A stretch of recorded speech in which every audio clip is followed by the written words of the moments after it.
Nah, 3 materi itu kita temukan banyak sekali pelanggaran hukumnya. Seperti misalnya, kalaupun kemudian mereka kritis, bicara sana, bicara sini, ya itu bagian dari yang perlu dibuktikan. Apakah itu adalah tindak pidana atau ini adalah ranah demokrasi, ranah konstitusi untuk berpendapat baik secara lisan maupun tulisan. Nah, tetapi ada kebijakan yang berbeda. Dr. Tipa menariknya karena pengen efisien, ya, efektif dan efisien. Sementara Mas Roy melanjutkannya karena yang dipermasalahkan cuma tadi penggeledahan. Penangkapan itu hanya untuk mengentertain seseorang yang ya mungkin pada waktu itu sedang berulang tahun, ya, sehingga karena kita tahu ya kan, Jumat tanggal 19, Sabtu tanggal 20, Minggu tanggal 21, Senin tanggal 22, ini sudah mau diserahkan, tetapi kok nggak ada hadiah ulang tahunnya, mungkin begitu.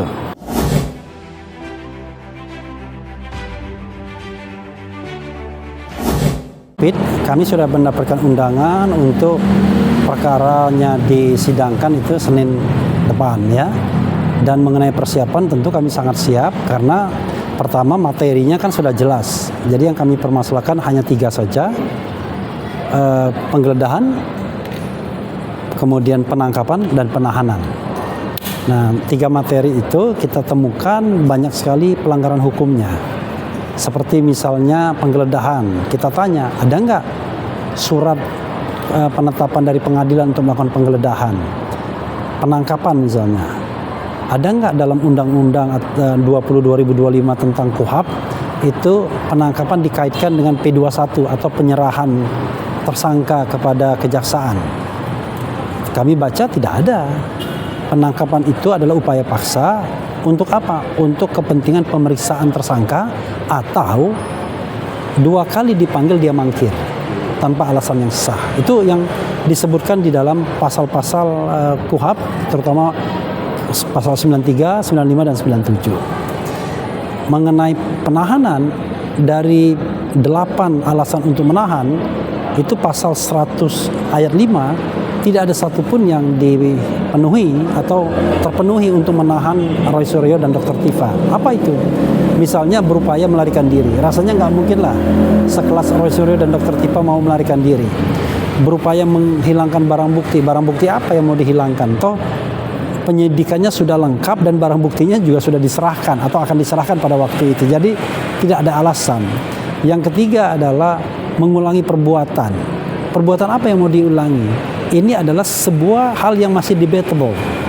Kalau merampok, membunuh itu sudah jelas dikhawatirkan mengulangi perbuatan kalau tidak ditahan. Tapi ini adalah ranah kebebasan berpendapat. Misalnya mangkir, nggak ada yang mangkir. Tidak kooperatif, ini kooperatif sekali. Bahkan Mas Roy Suryo itu 30 kali menjalani wajib lapor. Jadi kurang apa lagi untuk menunjukkan ketaatan mereka terhadap hukum.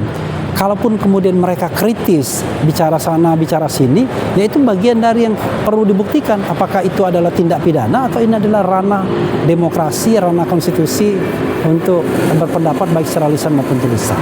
Oke, apalagi? Pak, menurut Bapak urgensinya dilakukan rapid itu kenapa Pak? Mengingat sebelumnya kan pihak sebelah kalau tidak percaya rapid aja seperti itu. Bapak baru melakukan rapid tanggapan. Iya, rapid itu tergantung materinya. Kami sudah berkomitmen, kalau dia ditahan, pasti akan perapit. Nah, rupanya ketika perapit itu dimasukkan, mereka dilepaskan, tidak ditahan.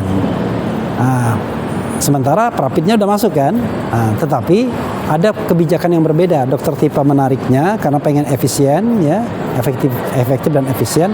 Sementara Mas Roy melanjutkannya karena yang dipermasalahkan cuma tadi penggeledahan, penangkapan dan penahanan yang tidak langsung berpengaruh kepada proses persidangan dalam dakwaan nantinya. Kok diteruskan kalau memang tidak ada pengaruh? Kami berpikir bahwa ini penting untuk pembelajaran kepada penyidik agar dia jangan sewenang-wenang. Karena kalau tidak ada koreksi terhadap penyidik, maka dia nanti mengatakan bahwa apa yang mereka lakukan adalah benar adanya. Padahal kita mengatakan itu adalah perbuatan yang tidak benar, tidak didasarkan pada undang-undang dan aturan, sewenang-wenang begitu. Pak, implikasi hukumnya apa Pak dalam rapid ini ketika antara dimenangkan atau tidak? Iya, saya katakan tidak berpengaruh kepada persidangan ke depannya. Tetapi kalau selama prapit belum diputuskan, maka yang terjadi adalah sidang pembacaan dakwaan tidak bisa dimulai. Nah, tetapi kami tidak berpikir untuk memperlambat sidang. Kenapa? Karena kan klien kami kan tidak ditahan, sehingga dia punya kesempatan untuk preparation.